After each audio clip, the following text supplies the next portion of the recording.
Hi, I'm Dr. D. Leitner, and welcome to the Doctor's Den, where I interview friends and former students to hear their stories, learn from their personal and professional growth, and hear about how they are engaging politics, strategy, and leadership in their everyday lives. So join us as we deep dive into the lives of everyday people and try to learn some important lessons along the way. Welcome to the Doctor's Den.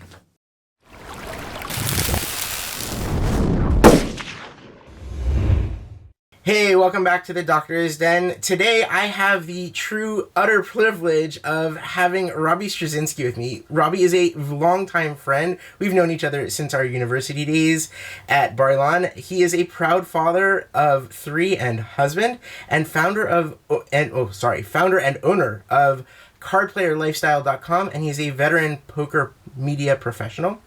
Robbie, thank you very much for joining me. Cool. Good morning, David. This is a fun, unexpected privilege and pleasure. I really appreciate it.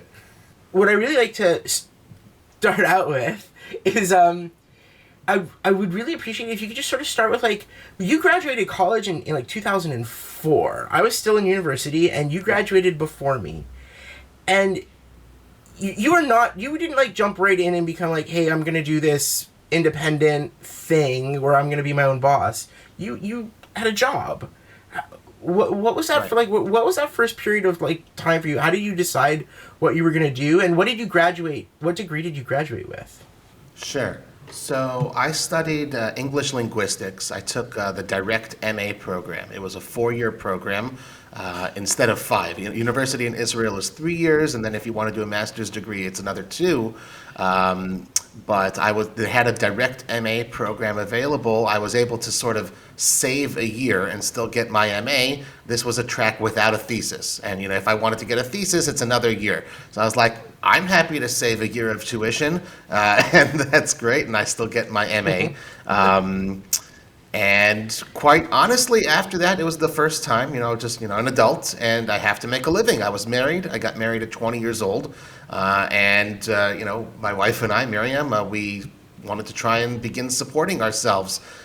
So the first thing out of university, very stereotypical, is find a job. It was never a thought of mine of, let's go and try and become self-employed. It was, obviously that option was out there, but it never really crossed my mind. It was just so hardwired into me. And this is even though my dad was self-employed for so long.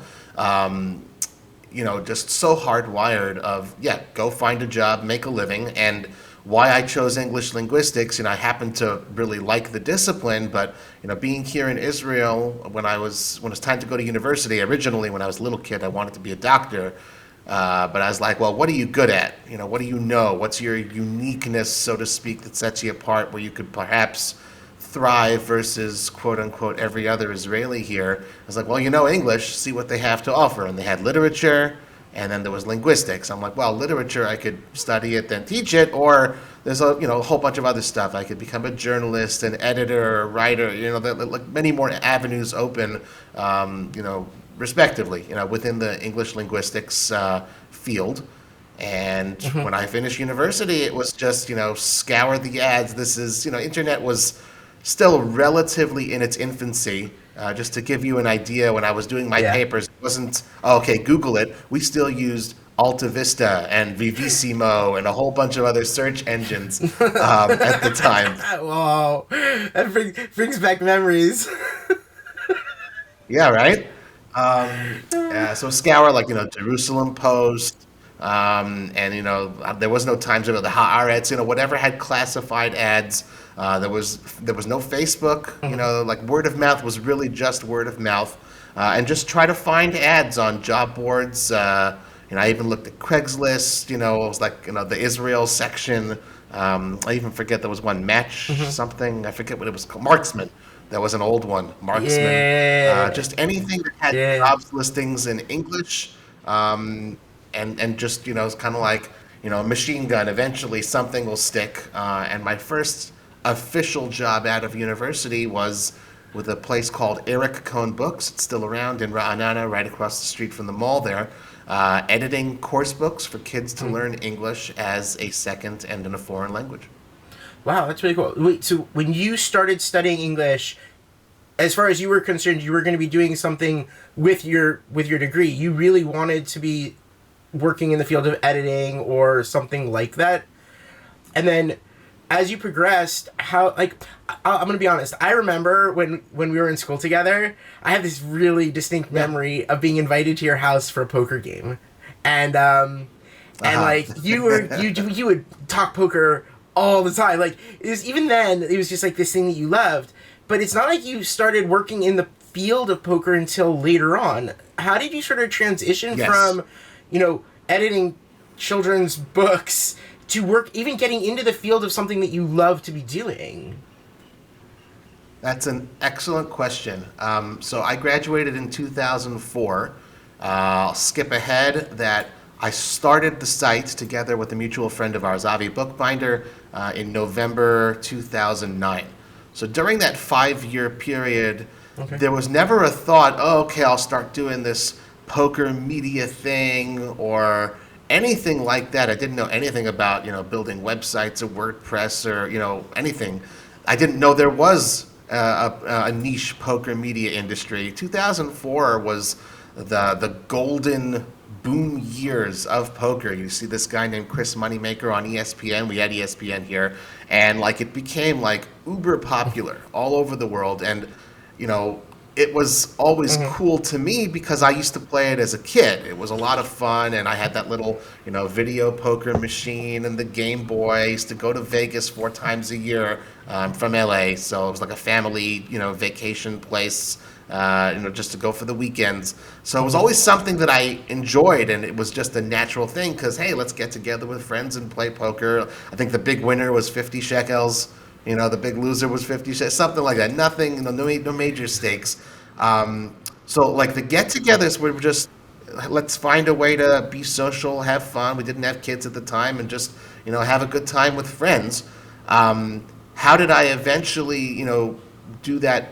Start the poker site, just quite frankly, again, those first few years of my employment out of university was a matter of have a job to make a living, put food on the table. This is something I really haven't told too many people, but, we were 20 years old when we got married, and for the first 2 years of our marriage, my dad paid the rent. And I say my dad, my mom passed when I was 19. So my dad, said, hey, I want to help you, and quite frankly, we needed it. It wasn't a large rent, by today's standards. People would be clamoring for a $500 a month rent for a 3-room place in Givat Shmuel. But it was very, very meaningful for us. And that's one of the reasons we ended up moving out to Karnei Sharon, where we currently live, because the rent was even cheaper then and we could afford it. Miriam was still a student for a little bit longer. To get back to your question, the whole poker thing almost started on a whim. So 2009, the boom years had happened. Poker's much more established around the world. I'm still a fan, still watching it on TV. I noticed the emergence of, the beginning of these poker media sites, and a lot of them just sort of started out as blogs, and there were just a lot of independent folks out there. My friend Avi and I, we were, just walking on Shabbat, and he's like, why don't we start a poker blog? I'm like, how? What do you mean? What is that? What do we do? What does that entail, and why? What? Right. And he's like, well, okay, but why? I know how to design why? websites. Yeah, right. Yeah. So he's like, I know how to design websites. That's what he is a computer guy. He understands WordPress. He knew the technicals of publishing and search engine optimization to get a website, prepped, and, the hierarchy of the pages, all that stuff, and get it ranking. And he's like, well, you know poker, you know how to write, so you just write. You just send me the Word document, I'll publish it, and maybe every once in a while someone would want to sponsor an article and make a little money on the side. That's quite literally how cardplayerlifestyle.com began. 13 years later, I'm still running it. It's now my full-time gig. There's a whole long story in between, but just to your point, to your question, that's how it started. It was never any sort of, oh, I'm going to use this and be self-employed and make a living from it. It was very much like, hey, let's start something and maybe we can make a few extra bucks on the side. So along the way, like even though you were sort of doing this, you still had a full-time job. Like, you still had to have a job where you were working, and you moved around a little bit. It's not like you stayed in that one, editor job that you had. You sort of moved around. Was there anything sort of driving, besides financials, which I'm assuming was part of the decision-making process, was there anything else sort of driving how you were making your decision, like where you wanted to go next? Or was it just, hey, I need a job which pays more, and that's where I'm going to go next? So a lot of it was the latter, and ladder, Latter, but also that I wanted to sort of climb a ladder with two Ds. Financially, you just want to end up doing better. And again, like that, it's so hardwired into people of like that typical go to university, get your job, make your salary, and with time you'll make more money. And it was very clear to me, anyone looks on my LinkedIn, and I believe you did, I have lots of jobs over those, 13 years that I was an employee. Quite frankly, it used to be, we used to live in a world where it was much more common. You stay with a company for your life or for 10, 15, 20 years. And I quickly came to realize that, the pace at which raises were being given out, that's not the rate at which I wanted to climb salary-wise. I said my best, just like any negotiation, and that's something that poker can teach you is, the art of negotiation and speaking to people. Your best chance of earning more money is when you start fresh. So it's not like I was like, okay, happy and wonderful, everything's great. Oh, I need to make more money so long. But, with each job, the first one I was actually fired from, the only thing I was ever fired from, it just wasn't a great fit after 9 months. But, Okay. it was anything from the company is not what I thought it would end up being to, oh, there really is a very cool opportunity and I was recruited for a startup to, oh, there's a position in online gaming. How's that possible in Israel? That looks like a really cool job opening. Let's try that. Okay, wait. Hold on. I have a question about that. Yeah. Sure. I have a question about that. Okay, I know that you said you started writing this blog, but you actually started working in the field as something like you enjoyed this. Like, you actually moved into a job where you were working in online gaming. You were somehow connected to either like writing about it or other stuff for a company. You weren't like, you didn't start out, oh, I'm going to be self-employed with this. How did that feel to be able to suddenly move from like things that were what you learned into, wow, I'm actually writing about something which I love and they're paying me for it. Amazing. I learned that kind of like early on. It's like, the big trick in life. Here, if you want to clip out a little audio segment for the audience, the big trick in life is doing something you love and getting someone to pay you for it. That's the big trick. If you can manage that, you're going to live a very happy and fulfilling life. Whether you're self-employed or, an employee. Honestly, it was, again, just sort of, I want to say a fluke, but the fact is I didn't know that such an industry even existed, that, people were being paid to produce content, to produce articles for, at the times it was, casino sites and writing reviews of online slot machine games and baccarat tables and all that kind of, casino gambling stuff. Again, I kind of had it in my blood because I always loved that whole Las Vegas atmosphere going there as a kid. Not that I do any sort of gambling besides poker. Like to me, they're very distinct and separate, and I always try very hard to make that separation because the other ones are games of luck, whereas in poker there's a tremendous amount of skill involved, and that's why you can't study, to be a better slot machine player, but you can't do that for poker. Mm-hmm. Anyway, so. How did it feel? It was amazing. I was like, because it's not just there's a job, but like I'm able to do this in English, in Israel, writing about something that I really, find very cool. I still remember my first day on the job. I get in and my boss, Moore, wonderful guy, he's like, okay, I want you to sit here and play games all day. I'm like, what? What do you mean? Um, and he's like, well, if you're going to be writing about slot machines, you need to know how, what are the bonus games? You need to know what does it mean to win. Like, obviously, it was for play, it was not real money. But I literally, for the first week, he said, I want you to play every single game we have. And I did. And it was just funny walking, coming home to Miriam every day and say, "Hey, guess what I did today? I just played games." But honestly, that really was. He's very smart. He was like, "That's because once you've played it, once you've experienced it, that's how you know best to write about it. Because if people are going to be playing a game on a website based on your review and based on what you write about it, it makes a lot more sense coming from someone who's played it, and that's one sort of unique advantage I feel like I had is, if you speak and, read and write English, you can, in principle, do that job. But I had a genuine love and passion. It was just like a cool thing to be writing about. And I was always, in casinos as a little kid.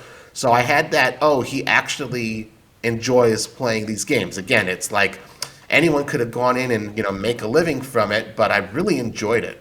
So that was, every step of the way, every job I had, obviously trying to make more money, but every single stage, I really did enjoy and find a lot of fulfillment in the job and the role that I was given. So now you're like in deep into the world of poker. Like you have this website and you put out all kinds of stuff that relates to the field. You mentioned that there are some lessons you can learn from poker. I'm wondering if you could share like one or two lessons that you sort of go, you know what, these are core lessons that poker can teach, and why it's an interesting game as a result of those lessons. Cool. Okay. So I'll backtrack just for one thing, just so just to the final stage of the evolution. How am I doing what I'm doing today? Is basically in 2017 that that side pursuit, that nights and weekends. Hey, we can make a little money on the side. Eventually, I bought out my partner Avi, and it's just me. And slowly but surely, the site, as a side pursuit while I'm doing my jobs, it started making more and more money on the side. And I was using every free moment I had. It's like, hey, this is cool. I'm attracting an audience and making more money to the point where in 2017, I said, okay, let's, obviously in discussions with Marion, let's take a risk. And if this is what I can make nights and weekends, maybe I can make a full and proper living from it if I was doing it full time. And since then, I've basically, been very, very blessed. 5.5, almost 6 years. In March will be 6 years doing that. So, to answer your question, I think, what can poker teach you? As much as I love the game and I play it regularly, I'm not a professional player. It's a very important distinction I always make. And I don't make my living from playing the game. I make my living from producing media about it. The game, though, because I'm exposed to so many people who do play it professionally, playing a game professionally means, generally speaking, that over all of your time that you play, you win enough to support yourself. It's not like every professional poker player is a multimillionaire or anything like that. If someone's making $50,000 a year in a teaching job, a professional poker player very well could be doing the same, with wins and losses along the way, winning tournaments, finishing sixth place, sometimes just having an entire straight month of losing, and at the end they're plus 50,000 for the year. And that makes them a professional because that's what they do for a living. So it's a little bit of an indirect answer, but specifically from playing poker, again, it's as much as there is, there are luck elements to the game, there's skill. Professional poker players study. It's not just like it used to be from experience playing at the table. They put in the hours, they take training courses, and, because if they're not doing it, they're going to fall behind everyone else who is. That's the professional aptitude of it. You have to hone your craft continuously and get better at it. And again, that's certainly a lesson that anyone could learn, regardless of what field you're in. You could be the best doctor in the world, but as technology advances, you need to keep up with the times and, improve your own skill set and services you're able to provide. And secondly, with poker, this is not necessarily as much true in a profession, but very much in life. There's that variance that I talk about. You could literally be the best player in the world, but you'll still lose 70% of the time just because of the luck factor. And, especially in tournaments, there's only going to be one winner, so you need to have very tough skin and be able to deal with losing a lot, and that makes the wins that much sweeter. But it's you're not always going to succeed, no matter how much you study, no matter how well you play.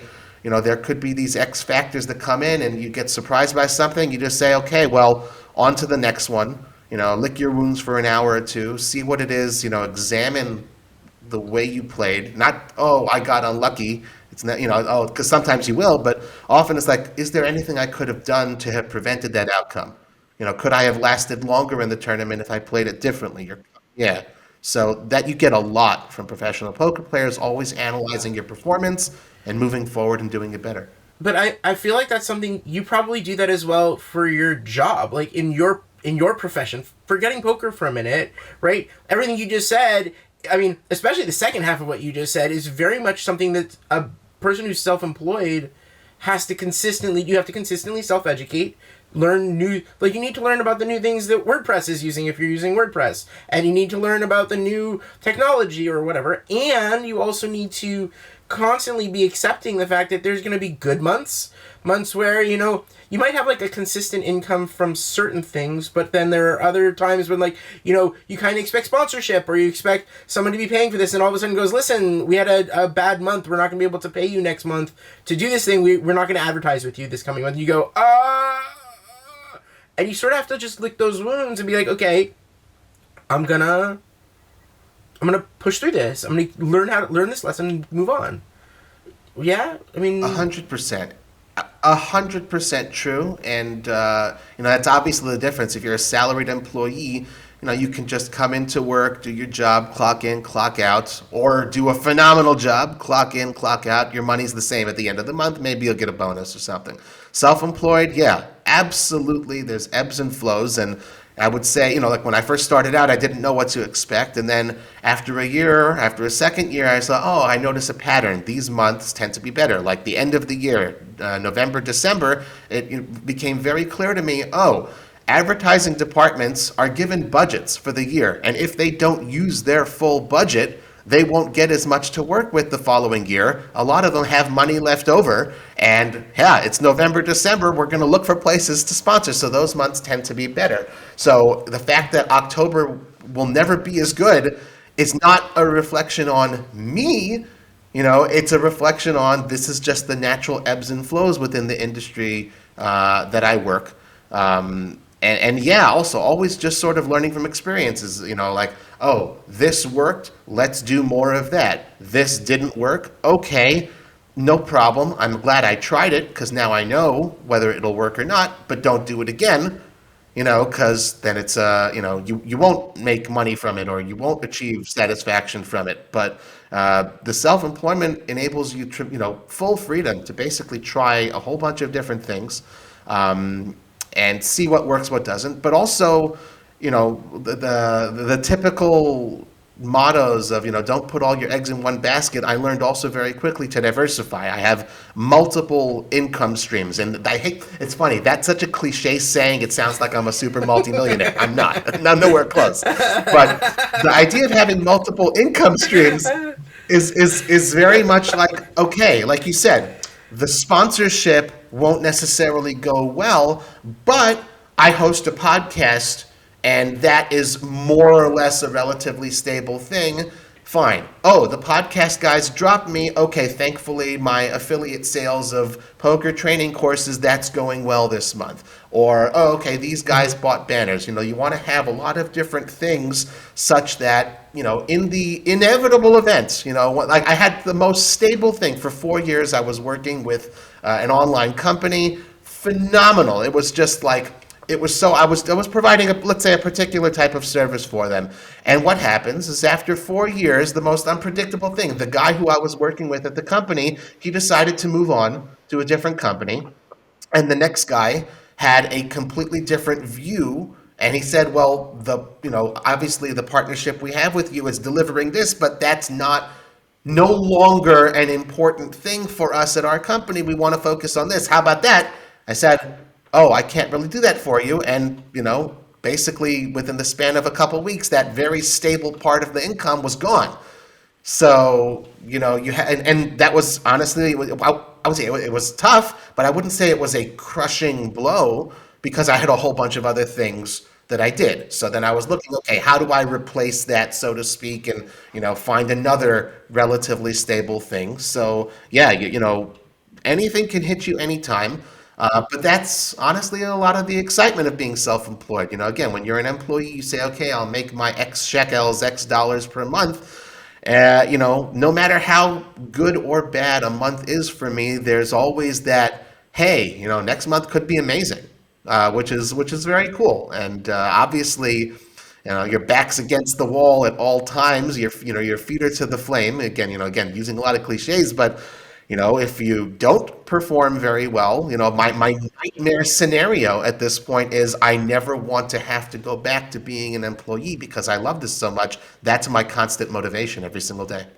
That makes a lot of sense. And I mean, you're not a player. I mean, you play, but you are not a player. That's not where you're making your money. You're saying, I make my money by doing media about poker. Yeah.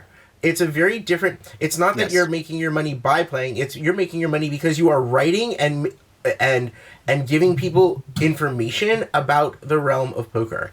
So, as someone who Correct. writes about the realm of poker, I'm assuming there's like a lot of debate about like best practices, but also things like what are the core ideas that we want to have represented as this is how we want the face of poker to look in the world, or this is like some of the debates inside of poker that are taking place over like what does it mean to be a player? What's acceptable behavior?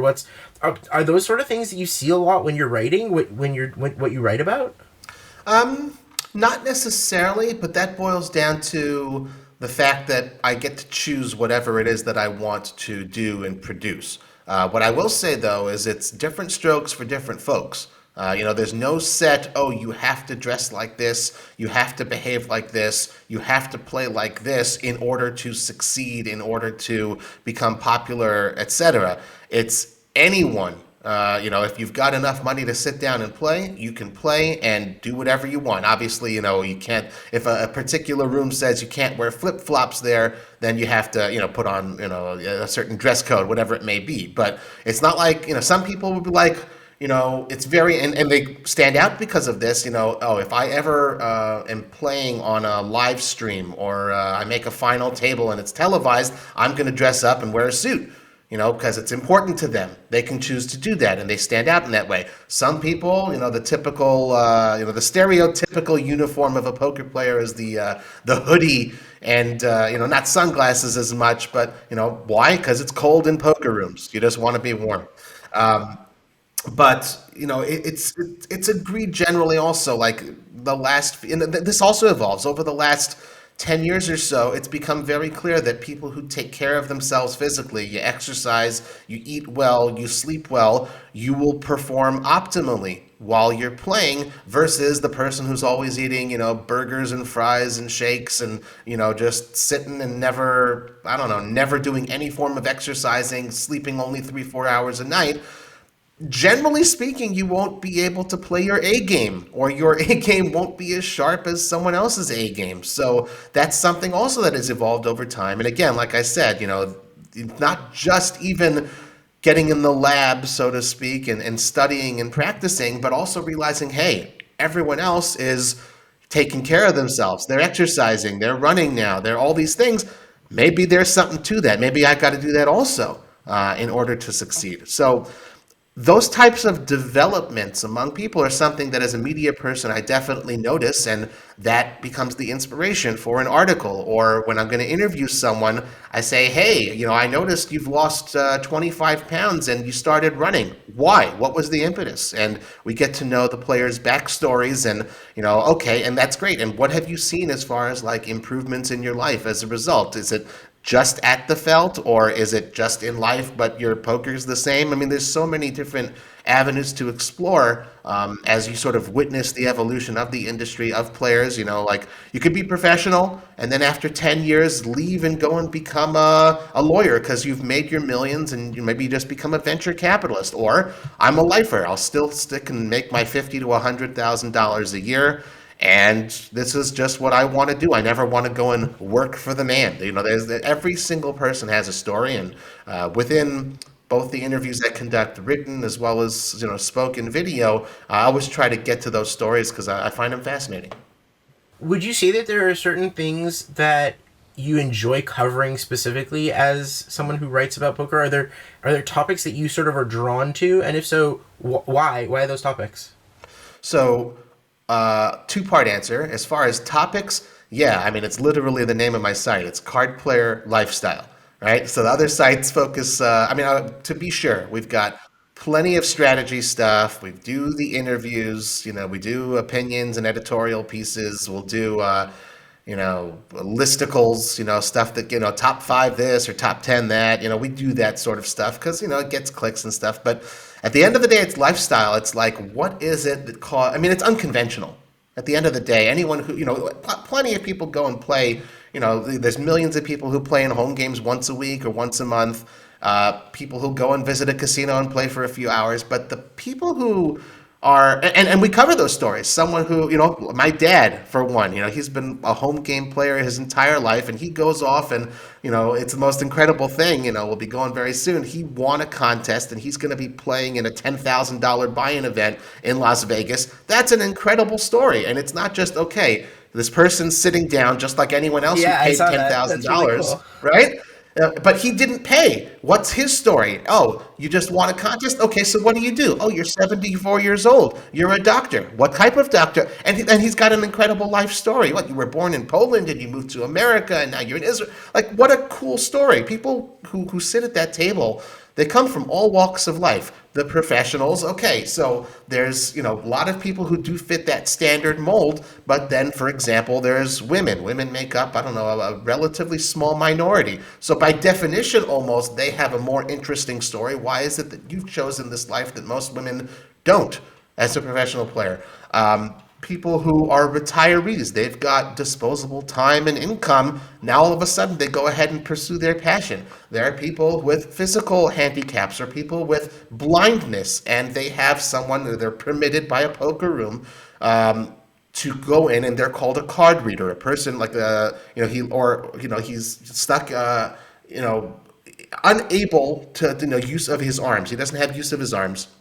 So someone can, his father or his brother sits with him, shows him the cards. He tells the person, "This is what I'd like to do," and the person carries out said actions, and it's allowed. Usually, it's only one player per hand. But a story like that is incredible. It's unique, and overcoming those sorts of what someone would perceive as obstacles, and they quite literally still make a living from it. And maybe that's not their main game. Maybe they play online because it's just easier. In order to do that, as far as just sort of clicking buttons, because they can still move one finger or something, and yet you see them and they show up to a live event. That's just cool. You look at a tournament field of hundreds of people, and you have hundreds of stories there ready to be told, and it's just, oh my God, there's only 15 reporters here. So like it's very much the lifestyle. Those are the stories I love telling. They don't always get the most clicks, to be honest with you, but I find tremendous fulfillment and satisfaction out of being able to tell. I mean, we're that's what humans are. We're a storytelling species. As far as that's in a second part of the answer, what I enjoy the most, quite frankly, 95% of the time I sit here at home and I write, and I do a whole bunch of other stuff that's not writing, as far as running the website, running the business, conducting interviews, and it's great and it's fun. I love it. It allows me, all the freedom in the world. 5% of the time, I get to go and attend the events in person. Never here in Israel. I get to, go to the airport. I have on my ways. You have home and work. So work for me is Ben Gurion Airport.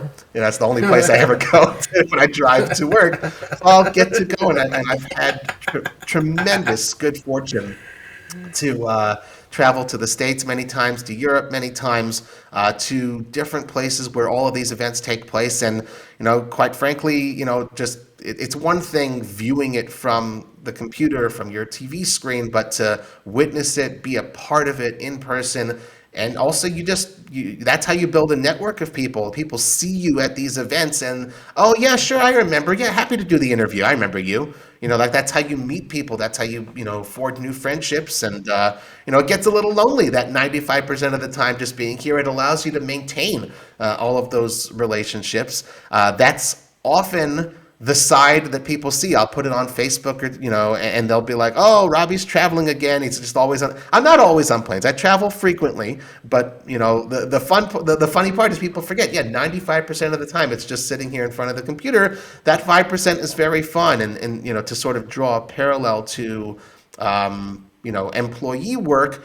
I don't have company fun days. I don't have paid vacation time. I don't have a fully stocked kitchen other than what I got myself from the supermarket because I work from home. All those company perks that you tend to get, all those sorts of things. I don't have that, but sometimes I'll get invited by an operator.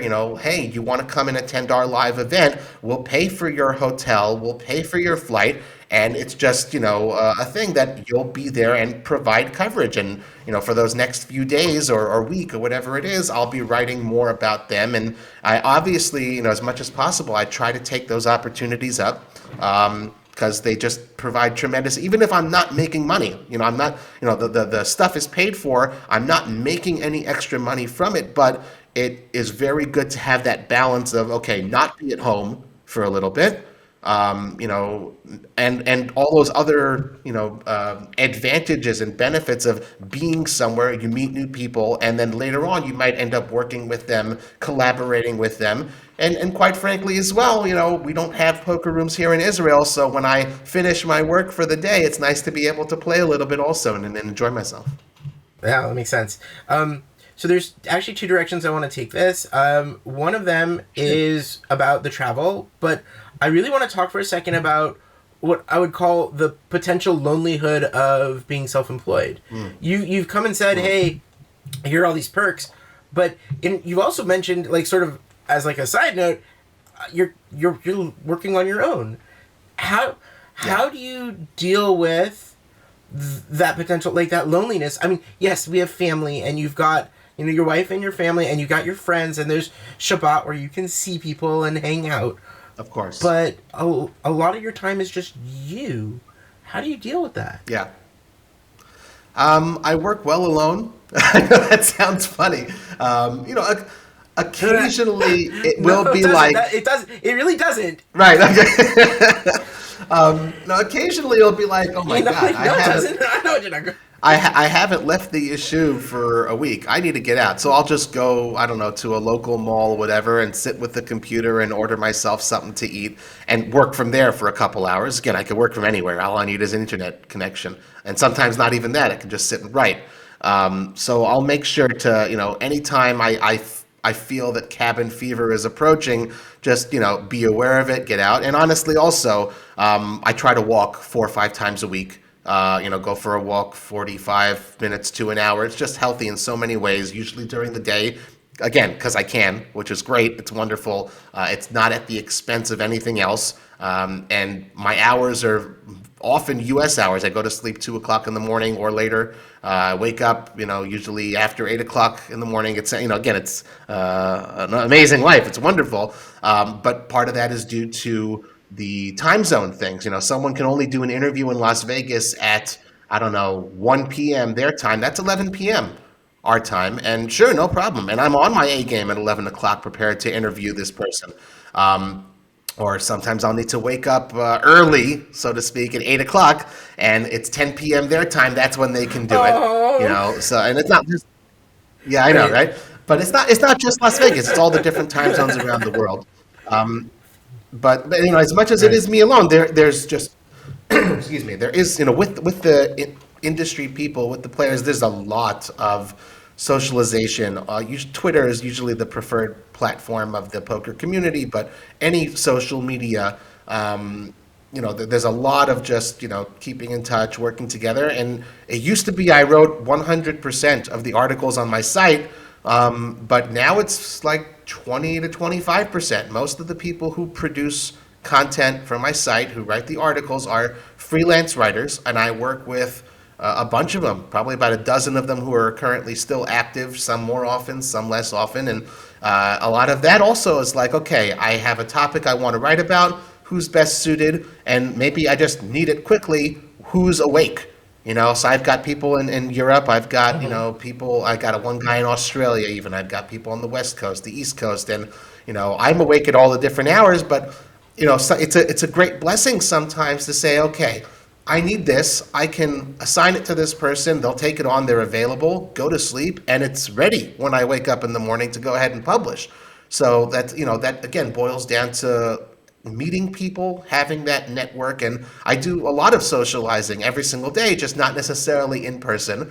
And the balance also comes, just like you said, from the other stuff, from the family time, from local friends, seeing people on Shabbat, that sort of stuff. And it's great, it's a tremendous privilege. I remember when I was an employee, each day Miriam was like, okay, what's your ETA? When are you getting home? And I was hitchhiking, from the train. I didn't have a second car or anything. Get home and the typical scene, oh, daddy, like that. It was great. It was amazing. And now I get to welcome my kids home in the middle of the afternoon sometimes, or late afternoon. It's still daytime. How was your day, when it's still fresh in their minds and not just, pulling teeth to find out what happened at school.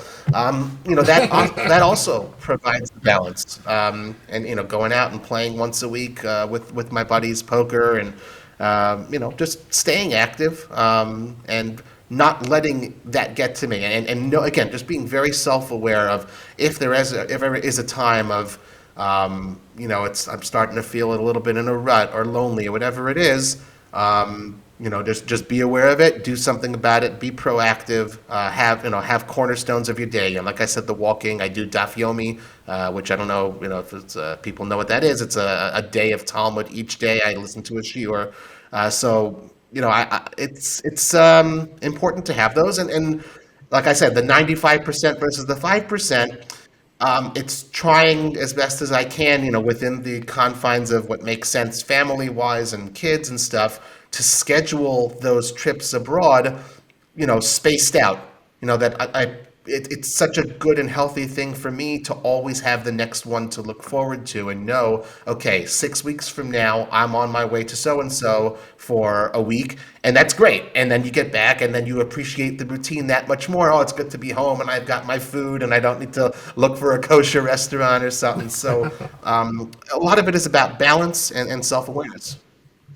I actually want to.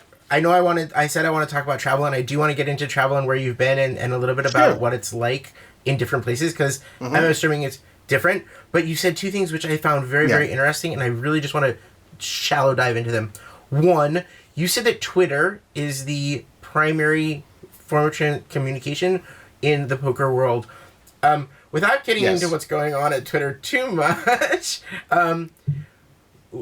why is there a reason why Twitter is this like core sort of something, and do you think that the changes in Twitter now are going to impact how it's used by the poker world? Good question. I don't know. I mean, it's just, kind of like pay homage to the platform itself. It's instant, and it's just a great communications platform. Everyone sees everyone else. I wake up, what did I miss? Who's been doing what?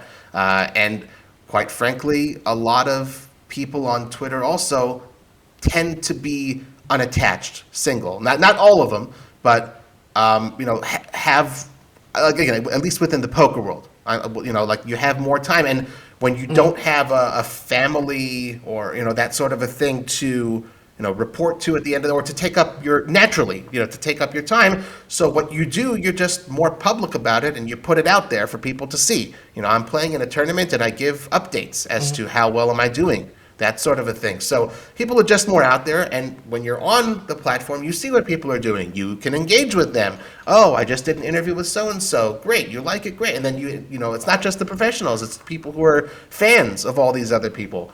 You need to You need to coordinate an interview. I don't have their email address. Oh, okay, I'll just reach out. Hey, can you send me a DM? And then it's so easy. And with these changes, the second part of your question, yeah, obviously, it's currently in turmoil as a platform, whatever it is. But I was imagining for a day, what if Twitter did go dark? Be like, that would make what I do significantly more difficult. Both in terms of remaining connected with people, as well as also, needing to be in contact with people. Obviously, I've got a Rolodex, I've got phone numbers, I've got email addresses, but there's so much benefit just to genuinely staying in touch, of that platform, especially for me living out here in Israel, where there's no one else. Maybe you find a couple professional players, but they're always traveling, who happen to call Israel their home base. But like everyone is in Europe, North America, South America, Asia, and other places. They're not here.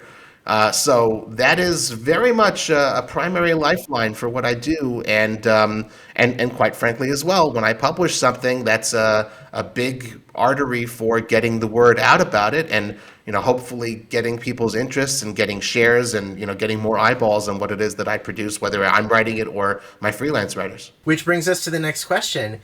You are not just self-employed. What you are saying is you have people who you pay to do work for you. So it's almost like, I mean, I'm assuming this is not their full-time job, but you have do you feel that responsibility towards them, that sense of, I'm self-employed, but I am also an employer in some way, shape, or form? Good question. And again, it's important for me to be more specific about that. I don't employ anyone, actually. I mean, I'm an employee of my own company, but that's it. I don't have any employees. Everyone who does this work, they're all freelance. Some of them, they do it, on the side as a hobby, like they've got other jobs and they enjoy writing about it. Some of it, they are also self-employed freelance writers writing for me as well as for other outlets. I actually say, like, the primary feeling I have is gratitude on two levels. Gratitude, or maybe multiple levels. Number one, just quite frankly, thank God that the business is doing well enough that I can afford to pay people to produce content. And I also realize it's the fact of the matter is it's reinvestment, and also use of my time. I could go ahead and write the article, and if it's sponsored, I'd make whatever the sponsorship money is. Let's call it X, right? Or I could say, I'll assign said article to one of my writers, pay them, less than X, and get the article. I'll still edit it. It's a great article. X minus whatever. Right. And that's the thing. And I'll still make the money. So I'm happy because I still get X minus whatever. The client is happy because they still get what they were looking for. And someone gets to benefit because I pay them money. So they have work from me. So we're creating wins here. And when that enables me to grow my business. And also that hour or whatever, or 2 hours that I didn't spend writing, I could do other things. So that's how I've sort of scaled up a little bit. So that I feel tremendous gratitude for being able to do that. And like I said, there's some people who do this for a living and some people do it on the side. It's an amazing privilege to have a platform to offer people who want to break into the business, who want to, get their voice out there, express themselves, in more than just a tweet or something, and say, hey, go ahead, please come work with me, or, be approached by people. I'd like to begin working. Are you looking for writers? And I'm like, let's get on the phone call, let's talk, and we'll publish your first article. And then years-long relationships have been forged because of that. I feel tremendous gratitude for being able to do that. And honestly, quite frankly, I'm grateful I don't have an obligation that no one is just completely dependent on me for their income, but that I'm able to give them some extra work, especially during the pandemic when a lot of that dried up. I was still able to provide some work for people, and it's great. I take a lot of pleasure and pride, and I have a lot of gratitude to the God above, to the Creator, to be able to do that for people. That's really cool. Okay, so now on to the issue of, or the topic of travel. Um, Yes. you've traveled to many different places, many different many different casinos. Yes. Um, do you have a favorite? I'm curious. Ooh. Um, I would say a favorite to play at, as you know, just for me to play. There's a place called Mm, Resorts World in Las Vegas. I love it. It's so nice. mm, What sets it apart is, firstly and foremost, I mean, within poker, there's a lot of different types of games you can play. There's Texas Hold'em, which everyone's familiar with, but there's a whole bunch of other non-Texas Hold'em games, and that's much more of a niche within a niche. I love those non-Hold'em games, and it tends to be that folks like me who like those non-Hold'em games tend to congregate at Resorts World. So I find a lot of people like me there playing for, you know, the low stakes that I enjoy playing for.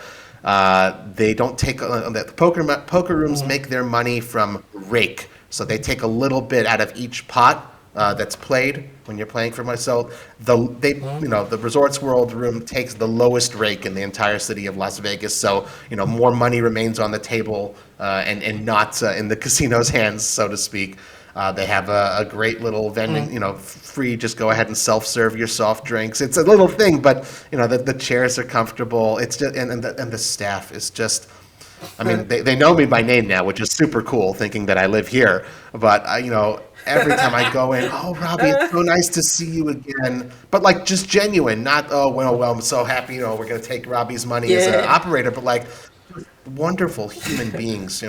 All the way through, top to bottom. So I love that place as a player. As just a media person, places that I've been to that's a favorite. I don't know that any particular room just made me go, oh my God, this is amazing. Because just, every room has its own unique things. But I could say a destination, has been just out of this world. I mean, I've just been to so many.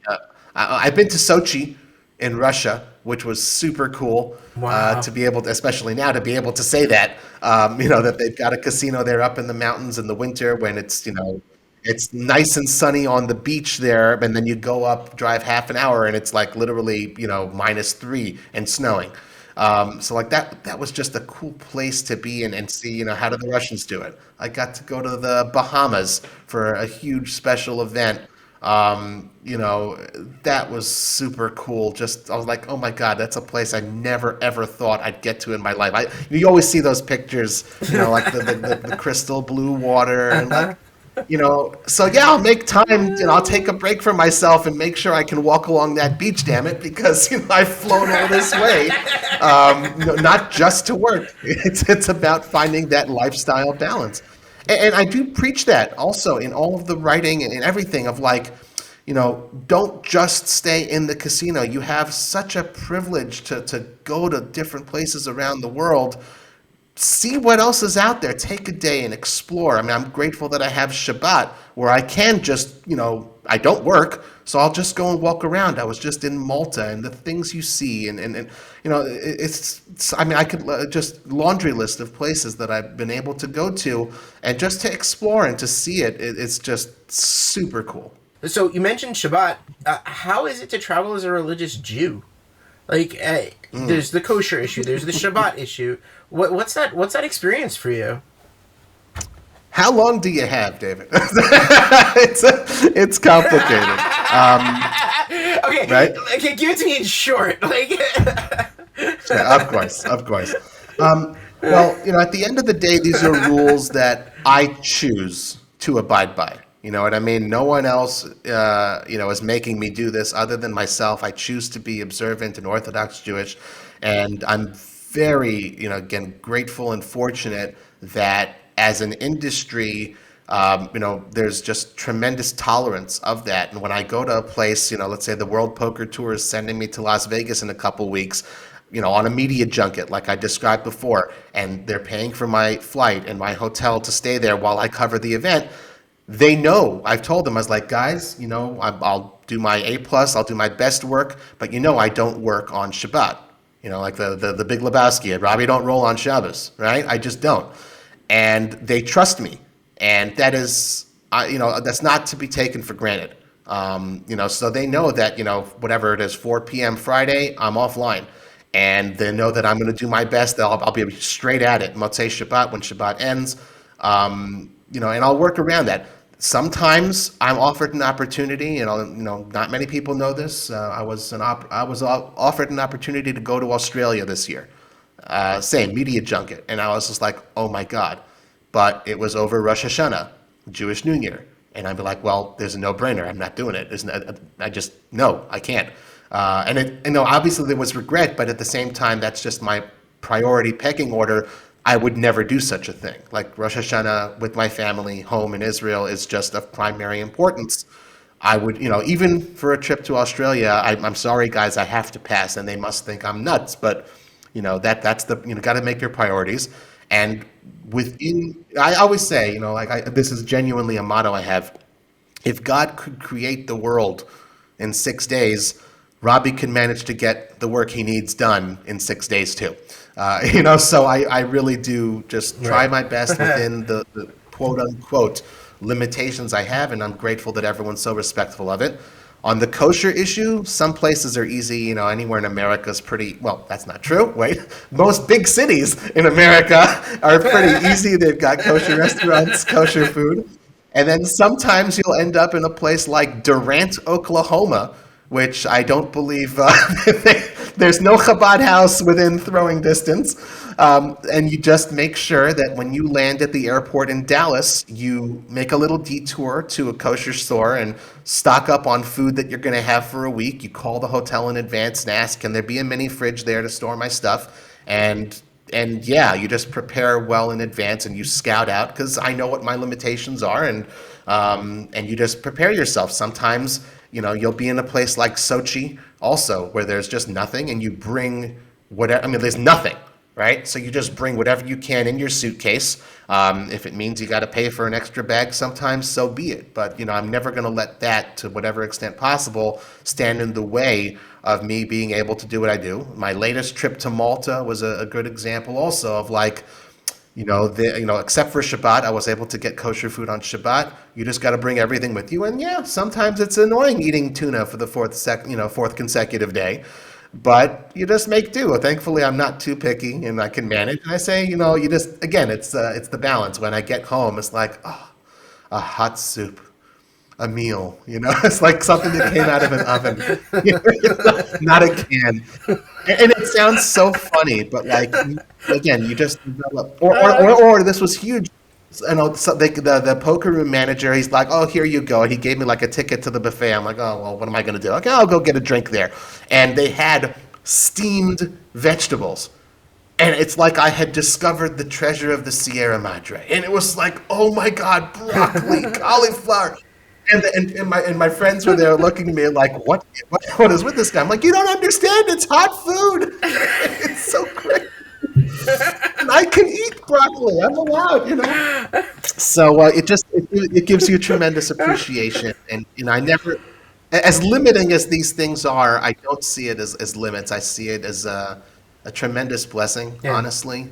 When everyone's got 100 restaurants, oh my God, how do I choose? I'm like, okay, this is my 2 restaurants I'm going to. It makes it very easy. Or this is the supermarket I need to go and get my stuff. Right. So that's how I deal with it, and I just try my best. Right. So, as an aside question, do you know if anyone writes about kosher travel to poker events? Specifically has made that meld between kosher travel or Jewish travel and that, or does that even exist as something you know about? Yeah, you're looking at him. It's just me. As far as poker events, as far as poker events, there really isn't anyone else. I mean, here and there, there are Jewish people on tour, and there's really a lot, but they don't. It doesn't mean they eat kosher necessarily. There's one person who will never eat pork. Right. But not observant in any way, but will never touch pork. But food is not an issue in that sense. There's one person who used to be religious. His father's a rabbi, wonderful human being. Obviously will never eat not kosher, but he'll bring beef jerky with him. So he'll have salads or that sort of stuff, but pack that sort of a thing.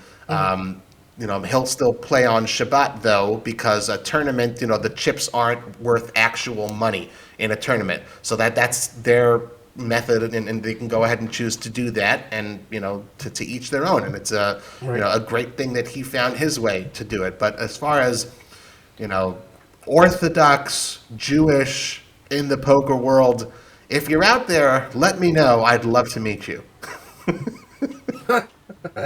Very cool. All right, I have two other questions that I'd like to sort of deep dive into. Okay, go ahead. I don't Go want ahead, to go forget, though. There is one person I have to give a shout out.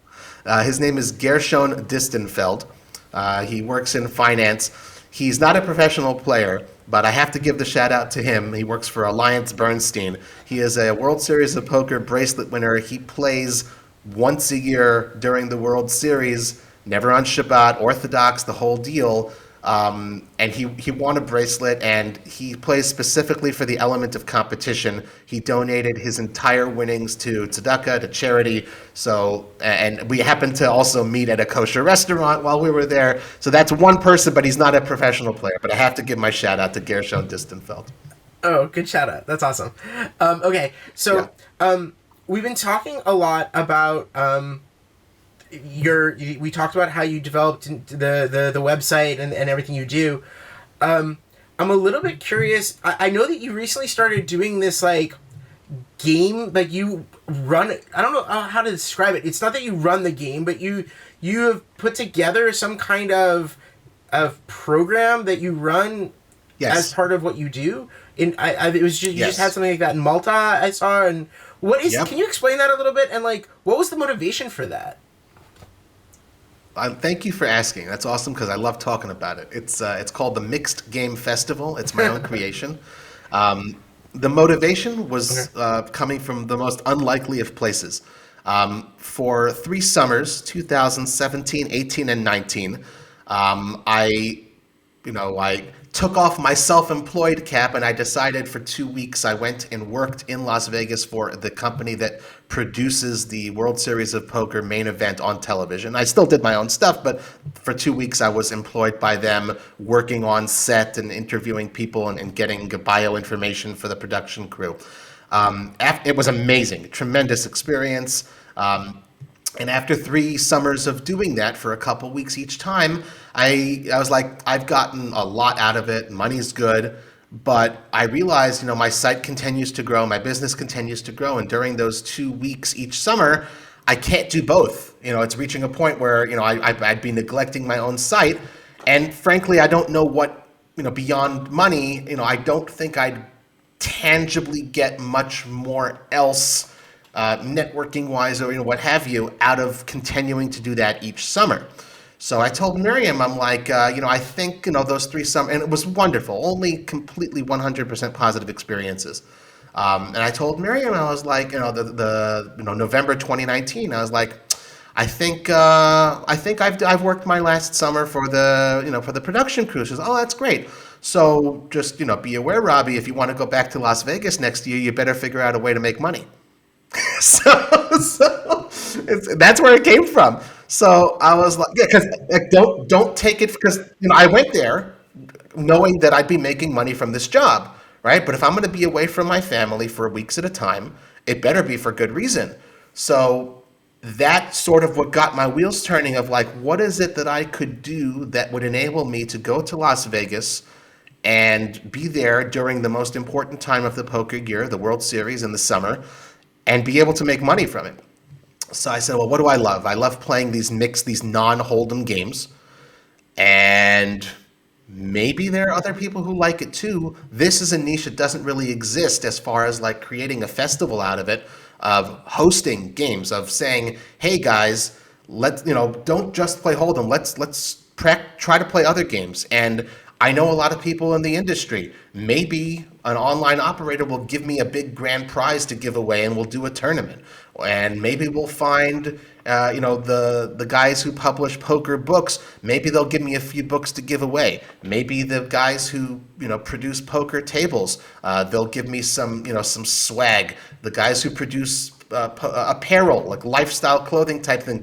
Maybe they'll do that, and obviously I'll promote them and say, hey, we've got a festival where we're giving away this, we're giving away that. We've got a lot of freebies. We've got, it's in Las Vegas where a lot of pros live. So and so is going to show up because I know a lot of people now. It's like a culmination of a lot of things. And I was like, Miriam, I think if I do this, and I work with a poker room, and I work with these and this and this, and if I manage to put it all together, I think if you build it, they will come, and I'll be able to make a little bit of money on it. What do you think? She's like, it could work, which for Miriam is like the highest praise. Like, it's like, oh, wow, it's the most amazing idea in the world. Right?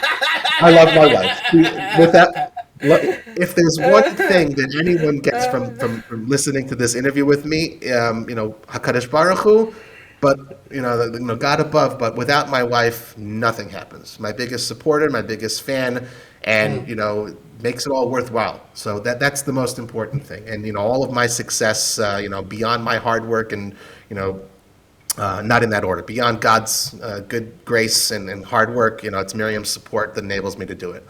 But she said, it could potentially work. So we tried it.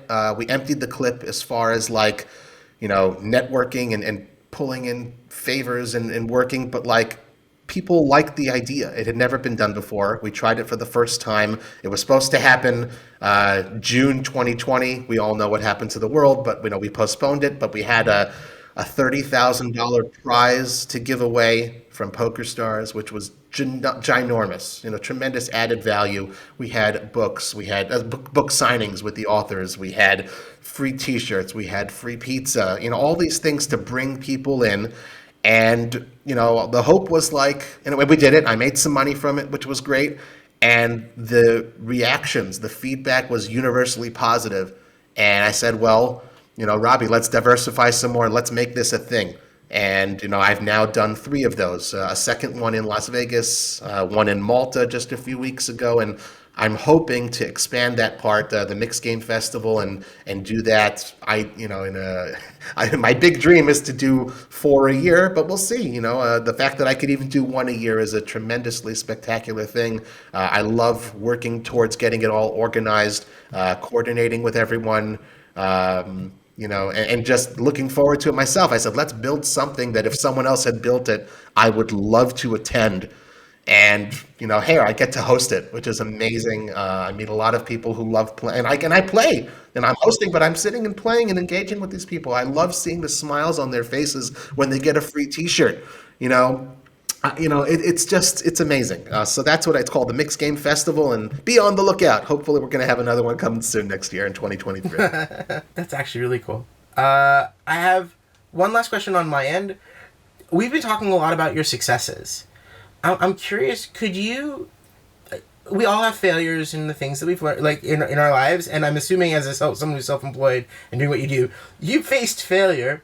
If you had to choose one, could you pull one out of your hat and go, here's a failure. It was massively educational, and here's what I learned from it, but it was a failure. Can you sort of would you be willing to share something like that?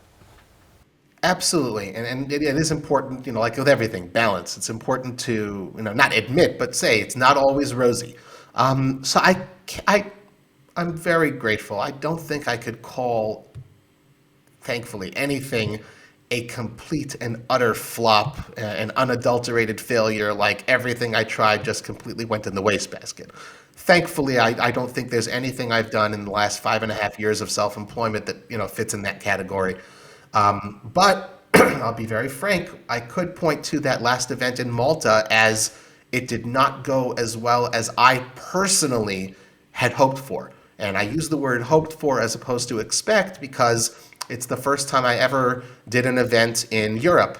I've done Las Vegas twice. I know, I've already, I know the ropes of that, but Europe was a new adventure for me. And it's not the same. And every casino is different, much less every country and its regulations and, fan base. It's not the peak time of year during the World Series when everyone's in Vegas. It's Malta on a Tuesday through Thursday. You know what I mean? So it's great and it's amazing and it's exotic, but it's just different. So I did the best I knew how in terms of promoting. I was working together with someone who has experience in Malta. Yvonne, wonderful, tremendous lady. It was great. We got 60 people for the tournament. We had a table running for 3 straight days playing. In my head, I had hoped that there would be 100 people in the tournament. I had hoped that there would be 2 tables going, but that's managing my own expectations or hopes or whatever. So, I was slightly disappointed, but at the same time, I also realized, okay, now you know what it's like to do it in Malta, and this is what you managed to get done in the few days that you were there, and these were the results of it. How do you improve? And I'll be very frank, where I saw the quote unquote failure aspect of it is I ended up breaking even, maybe even losing a little money from it, because there were costs involved, one of which was unforeseen. I had to pay for something to come through customs or whatever, like the T-shirts that I wanted to pass out. In America, you don't pay customs. It's just like it's there. And this is shipped from a foreign country. It's like, oh, yeah, there's a customs bill. So that was an unforeseen cost. The cost of the flight, I had a reporter coming in because I was hosting the event. I can't also be writing about it simultaneously. So one of my freelance writers who lives in Bosnia, he came in and he was, I got to pay him, and put that stuff together with what I was able to make, which again, it's not one-to-one. It's not like that casino in that country working with them as far as making money is the same as working with Las Vegas or Florida or whoever. So after all was said and done, all the X's and O's, the bottom line, I ended up basically, breaking even / losing money. But like I said, I wouldn't call it a complete and utter failure. It was, I live in Israel, in Judea and Samaria, and I ran an event in Malta. I hosted an event. We had dozens of people show up. We had every single, and again, like universally positive reviews. When they saw 60 players, they were like, wow, because it's a regular poker festival that takes place twice a year. And this is the first time that one of the tournaments, the one that I hosted, was a non-Hold'em like mix of games. And they got 60 people and they were like, oh, wow, when can we do this again? So like one of the things I learned is like, okay, let's focus on doing maybe 2 or 3 tournaments in this series next time, as opposed to just the cash games, which is a different beast. And that would probably enable me to make a little bit more money as well, just being very frank, doing one instead of the other. Again, just sort of tweaking, just like harking back to stuff we've said before of like, sure, you're going to fail. And I came home a little bit like, or the failure was, do it on a different, Sunday through Thursday if possible, and get home for Shabbat, because there was no flight that I could find. I had to spend Shabbat and then Sunday there as well, which was great. It's nice, don't get me wrong, but it would have been just as good to get home and spend Shabbat with my family. So all those little things, and it's fun to talk. I've never really said these things, but failure, I don't know if that's even the right word, because it's just learning experiences, and sometimes you got to take chances. And I could just be sitting here and wondering, oh, what if I tried Malta? But hey, we did it, and if I'm going to do it again, and I hope to be able to do it, I know that, okay, these are going to be my costs. I know from experience now, expect the unexpected to a degree. And how do I ensure that it becomes worthwhile for me to leave my family for a week again and put on this event, dollars and cents or euros, as it were, as well as whatever else I'm gaining, networking wise and all that stuff, and putting on an event. That's where I come to my decision. Do I do it again, or do I try a different place and, experiment once again? I think that you make a really, really important point, which is you could define it as a failure, but you're choosing to define it as a learning experience. You could define it as, hey, I didn't do that well, or you can say, wait, okay, there were positives. Here are the positives. Here are some of the negatives. And if you're only looking at the books, then it's a negative. But if you look at the books plus added value in terms of all the other stuff you learned, it's not exactly a failure, but it could feel like one. And it's interesting because you're saying it depends on how you focus in terms of defining it that way. I think that's a huge lesson for people to learn about failure in general. Yeah, I would agree with that 100%. And again, like, there's just what's, sure. So at the end of the day, I spent a week of my life in Malta running an event. And when it came to bringing money home, I had, zero or less than zero to show for it. Okay. That's one way of looking at it. Tale of two cities. It was the best of times, it was the worst of times. It's just how you look at it. Or I could say I came home, I had personally a great experience. I got to play for a couple dozen hours, which was great. I met a whole bunch of new people. I ran an event in Europe for the first time. I saw my logo, my company's logo, Cardplayer Lifestyle, all over the event center. Something I would never be able to pay for, like right next to the biggest names in like a party poker was right there. And then right next to it, my logo on all of the printed paraphernalia, the horse run by me. Someone won 4,000 euros and I got to take a picture with him after he battled against, 59 other players. I did that for them. I was able to work with companies and give away books as merchandise, give people a tremendously positive experience who had flown in from outside Malta specifically because they saw it was non-hold'em games being offered. This Yvonne, who had run her event, had never tried mixed games before. She experimented and said, okay, Robbie, let's give it a try. And she loved it. She wants to work with me again. Like, that's amazing. All of that stuff is amazing. So like, focus on that and make more amazing happen in the best way you know how next time around. I love that. Make more amazing happen. I love that. All right.